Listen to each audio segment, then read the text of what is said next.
Sir. The New York Times, I wanted to ask you about the latest economic news from this morning, with inflation now being under 3%, the lowest rate since mid-2021. What is your sort of reaction to that news? Well, I think the crowd reaction says it all. Look, when they say that inflation is down, they mean from a baseline where groceries are already 30% more expensive than they were when Donald Trump was president. And they're not saying it's coming down, they're just saying it's not going up as fast as it was 3 years ago. That is not a reputation or a record to brag on. That's a record to be ashamed of.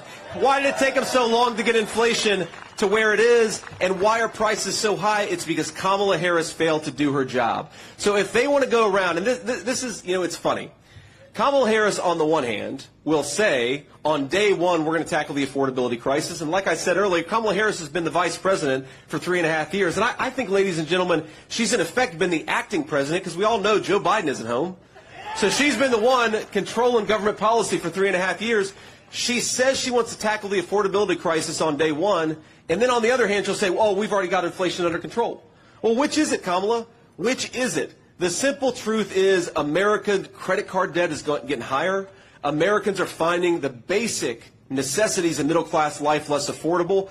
Americans are becoming, especially young people, are becoming paupers in their own country. If we don't do better, our young generation, they're not going to own anything. They're not going to have anything. They're going to be renters in the country that their parents and grandparents built. Inflation is a disaster. Kamala Harris does not have a leg to stand on.